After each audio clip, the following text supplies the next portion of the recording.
शांति। 22 अगस्त 2021। अव्यक्त बाप दादा की रिवाइज कोर्स की मुरली। डेट है 7 मार्च 1988। मुरली का टाइटल भाग्यवान बच्चों की श्रेष्ठ भाग्य की लिस्ट। आज भाग्य विधाता बाप दादा अपने भाग्यवान बच्चों को देख रहे हैं। हर एक ब्राह्मण बच्चे का भाग्य दुनिया की साधारण आत्माओं में से अति श्रेष्ठ है, क्योंकि हर एक ब्राह्मण आत्मा कोटों में से कोई और कोई में भी कोई है। कहाँ 550 करोड़ आत्माएं और कहाँ आप ब्राह्मणों का छोटा सा संसार है। बाबा कहते उन्हों के अंतर में कितने थोड़े हो, इसलिए अज्ञानी अनजान आत्माओं के अंतर में आप सभी ब्राह्मण श्रेष्ठ भाग्यवान हो। बाप दादा देख रहे हैं कि हर एक ब्राह्मण के मस्तक पर भाग्य की रेखा बहुत स्पष्ट तिलक के समान चमक रही है। हद के ज्योतिषी हाथों की रेखा देखते हैं, लेकिन यह दिव्य ईश्वरीय भाग्य की रेखा हर एक के मस्तक पर दिखाई देती है। बाबा कहते जितना श्रेष्ठ भाग्य उतना भाग्यवान बच्चों का मस्तक सदा अलौकिक लाइट में चमकता रहता है। भाग्यवान बच्चों की और निशानियां क्या दिखाई देगी? सदा मुख पर ईश्वरीय रूहानी मुस्कुराहट अनुभव होगी। भाग्यवान के नैन अर्थात दिव्य दृष्टि किसी को भी सदा खुशी की लहर उत्पन्न कराने के निमित्त बनती है। जिसको भी दृष्टि मिलेगी वह रूहानियत का, रूहानी बाप का, परमात्मा याद का अनुभव करेगा। भाग्यवान आत्मा के संपर्क में हर एक आत्मा को हल्कापन अर्थात लाइट की अनुभूति होगी। ब्राह्मण आत्माओं में भी नंबरवार तो अंत तक ही रहेंगी, लेकिन निशानियां नंबरवार सभी भाग्यवान बच्चों की है। आगे और भी प्रत्यक्ष होती जाएगी। अभी थोड़ा समय को आगे बढ़ने दो। थोड़े समय में जब अति और अंत दोनों ही अनुभव होगा तो चारों ओर अनजान आत्माएं हद की वैराग्य वृत्ति में आएगी और आप भाग्यवान आत्माएं बेहद की वैराग्य वृत्ति के अनुभव में होंगी। अभी तो दुनिया वालों में भी वैराग्य नहीं है। अगर थोड़ी बहुत रिहर्सल होती भी है तो और ही अलबेले पन की नींद में सो जाते हैं कि यह तो होता ही रहता है। लेकिन जब अति और अंत के नज़ारे सामने आएंगे तो स्वतः ही हद की वैराग्य वृत्ति उत्पन्न होगी और अति अटेंशन तनाव होने के कारण सभी का अटेंशन ध्यान एक बाप तरफ जाएगा।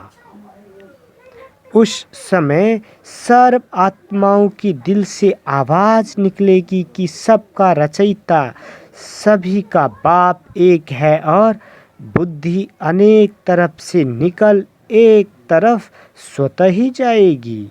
ऐसे समय पर आप भाग्यवान आत्माओं की बेहद की वैराग्य वृत्ति की स्थिति स्वतः और निरंतर हो जाएगी और हर एक के मस्तक से भाग्य की रेखाएं स्पष्ट दिखाई देगी।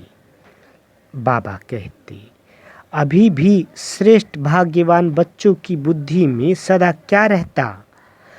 भगवान और भाग्य। अमृत वेले से अपने भाग्य की लिस्ट निकालो। बाबा कहते, भाग्यवान बच्चों को अमृत वेले स्वयं बाप उठाते भी हैं और आवाहन भी करते हैं। जो अति स्नेही बच्चे हैं उन्हों का अनुभव है कि सोने भी चाहे तो कोई सोने नहीं दे रहा है, कोई उठा रहा है, बुला रहा है। ऐसे अनुभव होता है ना। अमृत वेले से अपना भाग्य देखो। भक्ति में भी देवताओं को भगवान समझ भक्त घंटी बजाकर उठाते हैं और आपको भगवान खुद उठाते हैं। कितना भाग्य है। अमृत वेले से लेकर बाप बच्चों के सेवाधारी बन सेवा करते हैं और फिर आवाहन करते हैं, आओ बाप समान स्थिति का अनुभव करो, मेरे साथ बैठ जाओ।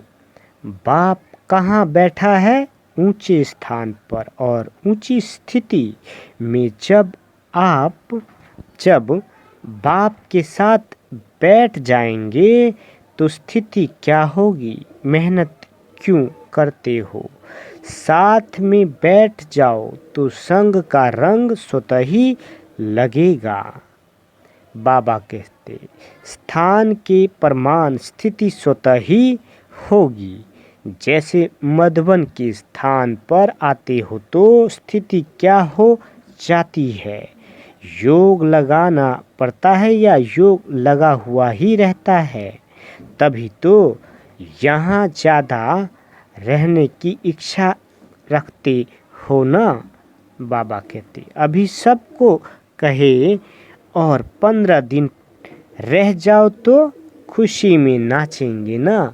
तो जैसे स्थान का स्थिति पर प्रभाव पड़ता है, ऐसे अमृत वेले या तो परम धाम में या सूक्ष्म वतन में चले जाओ।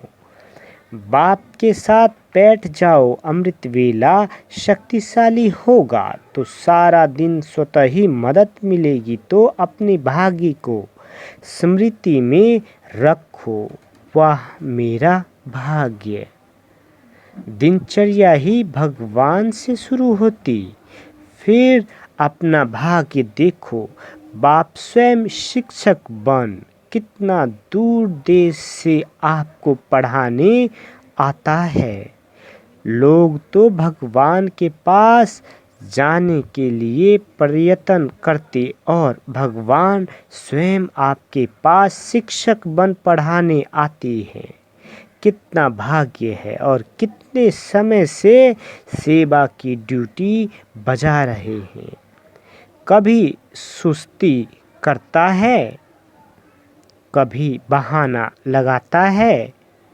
आज सिर दर्द है, आज रात्रि को सोए नहीं हैं। तो जैसे बाप अथक सेवाधारी बन सेवा करते हैं तो बाप समान बच्चे भी अथक सेवाधारी बनी अपनी दिनचर्या देखो। कितना बड़ा भाग्य है। बाप सदा स्नेही स्किल दे बच्चों को कहते हैं, कोई भी सेवा करते हो, चाहे लौकिक चाहे अलौकिक, चाहे परिवार में चाहे सेवा केंद्र पर, कोई भी कर्म करो, कोई भी ड्यूटी बजाओ, लेकिन सदा ये अनुभव करो कि करावन हार करा रहा है। मुझ निमित्त करण हार द्वारा मैं सेवा करने के लिए निमित्त बना हुआ हूँ। करावन हार करा रहा है। यहाँ भी अकेले नहीं हो। करावन हार के रूप में बाप कर्म करने समय भी साथ है। आप तो सिर्फ निमित्त हो। भगवान विशेष करावनहार है, अकेले करते ही क्यों हो। अकेला मैं करता हूँ ये भान रहता है तो ये मैंपन माया का दरवाज़ा है। फिर कहते हो माया आ गई, जब दरवाज़ा खोला तो माया तो इंतज़ार में है, और आपने इंतज़ाम अच्छा कर लिया तो क्यों नहीं आएगी। बाबा कहते ये भी अपना भाग्य स्मृति में रखो कि बाप करावनहार हर कर्म में करा रहा है, तो बोझ नहीं होगा। बोझ मालिक पर होता है, साथी जो होते उन पर बोझ नहीं होता। मालिक बन जाते हो तो बोझ आ जाता है। मैं बालक हूँ और मालिक बाप है। मालिक मुझ बालक से करा रहा है। बड़े बन जाते हो तो बड़े दुख आ जाते हैं। बालक बनकर मालिक के डायरेक्शन पर करो, कितना बड़ा भाग्य है। ये हर कर्म में बाप जिम्मेवार बन हल्का बनाए उड़ा रहे हैं। होता क्या है, जब कोई समस्या आती है तो कहते हो बाबा अभी आप जानो, और जब समस्या समाप्त हो जाती है तो मस्त हो जाते हो। लेकिन ऐसे करो ही क्यों जो समस्या आवे। बाबा कहते करावनहार बाप के डायरेक्शन पर मान हर कर्म करते चलो तो कर्म भी श्रेष्ठ, और श्रेष्ठ कर्म का फल सदा खुशी, सदा हल्कापन, फरिश्ता जीवन का अनुभव करते रहेंगे। फरिश्ता कर्म के संबंध में आएगा लेकिन कर्म के बंधन में नहीं बंधेगा, और बाप का संबंध करावन हार का जुटा हुआ है, इसलिए निमित्त भाव में कभी मैंपन का अभिमान नहीं आता है। सदा निर्माण का कार्य करेंगे तो कितना भाग्य है आपका। बाबा कहते और फिर ब्रह्मा भोजन खिलाता कौन है। नाम ही है ब्रह्मा भोजन। ब्रह्म भोजन नहीं ब्रह्मा भोजन, तो ब्रह्मा यज्ञ का सदा रक्षक है। हर एक यज्ञ वत्स व ब्रह्मा वत्स के लिए ब्रह्मा बाप द्वारा ब्रह्मा भोजन मिलना ही है। लोग तो वैसे भी कहते कि हमको भगवान खिला रहा है, मालूम है नहीं भगवान क्या, लेकिन खिलाता भगवान है।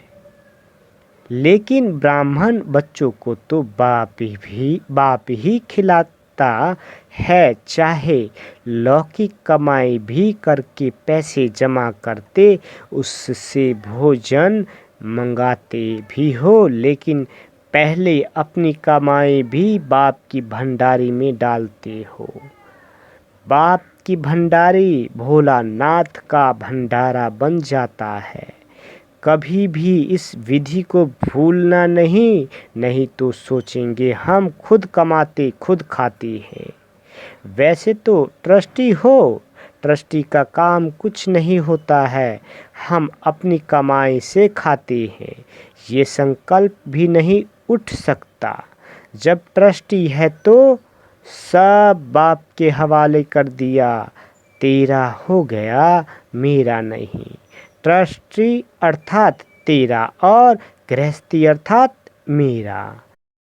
बाबा कहते आप कौन हो, गृहस्थी तो नहीं हो ना। भगवान खिला रहा है, ब्रह्मा भोजन मिल रहा है। ब्राह्मण आत्माओं को यह नशा स्वतः ही रहता है, और पाप की गारंटी है 21 जन्म ब्राह्मण आत्मा कभी भूखी नहीं रह सकती। बड़े प्यार से दाल रोटी सब्जी खिलाएंगे, यह जन्म भी दाल रोटी प्यार की खाएंगे।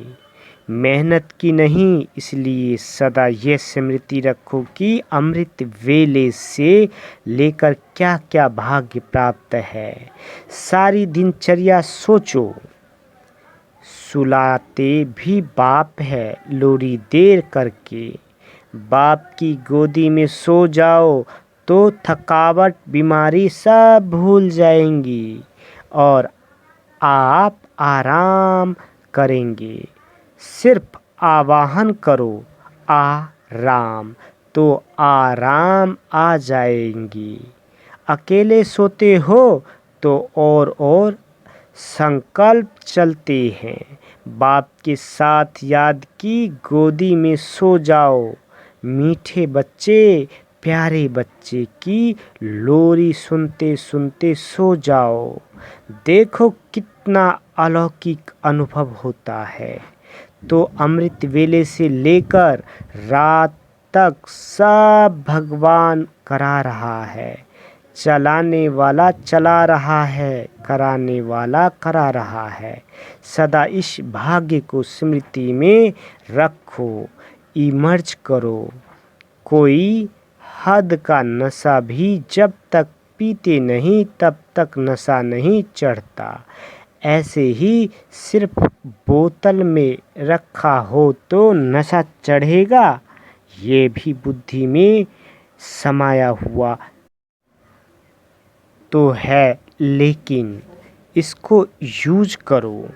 बाबा कहते स्मृति में लाना अर्थात पीना, इमर्ज करना, इसको कहते हैं स्मृति स्वरूप बनो। ऐसे नहीं कहाँ है कि बुद्धि में समाया हुआ रखो, स्मृति स्वरूप बनो। कितने भाग्यवान हो, रोज अपने भाग्य को स्मृति में रख समर्थ बनो और उड़ते चलो। समझा क्या करना है। बाबा कहते डबल विदेशी हद के नशे के तो अनुभवी है। अभी ये बेहद का नशा स्मृति में रखो तो सदा भाग्य की श्रेष्ठ लकीर मस्तक पर चमकती रहेगी, स्पष्ट दिखाई देगी। अभी किन्हों की मर्ज दिखाई देती, किन्हों की स्पष्ट दिखाई देती है, लेकिन सदा स्मृति में रहेगी तो मस्तक पर चमकती रहेगी, औरों को भी अनुभव कराते रहेंगे। अच्छा, सदा भगवान और भाग्य ऐसे स्मृति स्वरूप समर्थ आत्माओं को सदा हर कर्म में कर्णहार बन कर्म करने वाली श्रेष्ठ आत्माओं को सदा अमृत वेले बाप के साथ ऊंचे स्थान, ऊंची स्थिति पर स्थित रहने वाले भाग्यवान बच्चों को सदा अपने मस्तक द्वारा श्रेष्ठ भाग्य की रेखाएं औरों को अनुभव कराने वाले विशेष ब्राह्मणों को बाप दादा का याद, प्यार और नमस्ते। हम रूहानी बच्चों की रूहानी माता पिता बाप दादा को याद, प्यार, गुड मॉर्निंग और नमस्ते मीठे बाबा, नमस्ते। विदाई के समय दादी जानकी जी से मुंबई तथा कुरुक्षेत्र सेवा पर जाने की छुट्टी ले रही है। बाबा कहते महारथियों के पांव में सेवा का चक्र तो है ही, जहाँ जाते हैं वहाँ सेवा के बिना तो कुछ होता नहीं, चाहे किस कारण से भी जाए, लेकिन सेवा समाई हुई है। हर कदम में सेवा के सिवाय कुछ है ही नहीं। अगर चलते भी है तो चलते हुए भी सेवा है। अगर खाना भी खाते हैं, किसी को बुला के देते हैं, स्नेह से स्वीकार करते हैं, तो यह भी सेवा हो गई। उठते बैठते चलते सेवा ही सेवा है। ऐसे सेवाधारी हो, बाबा कहते, सेवा का चांस मिलना भी भाग्य की निशानी है। बड़े चक्रवर्ती बनना है तो सेवा का चक्र भी बड़ा है। अच्छा, बाबा वरदान देते, तमोगुणी वायुमंडल में अपनी स्थिति एक रस अचल अडोल रखने वाले मास्टर सर्वशक्तिमान भव। बाबा कहते, दिन प्रतिदिन परिस्थितियाँ अति तमो प्रधान बननी ही है। वायुमंडल और भी बिगड़ने वाला है। ऐसे वायुमंडल में कमल पुष्प समान न्यारे रहना, अपनी स्थिति सतो प्रधान बनाना, इसके लिए इतनी हिम्मत व शक्ति की आवश्यकता है। जब यह वरदान स्मृति में रहता कि मैं मास्टर सर्वशक्तिमान हूँ, तो चाहे प्रकृति द्वारा, चाहे लौकिक संबंध द्वारा, चाहे दैवी परिवार द्वारा कोई भी परीक्षाएं आ जाए, उसमें सदा एक रस अचल अडोल रहेंगे। स्लोगन, वरदाता बाप को अपना सच्चा साथी बना लो तो वरदानों से झोली भरी रहेगी। अच्छा, ओम शांति।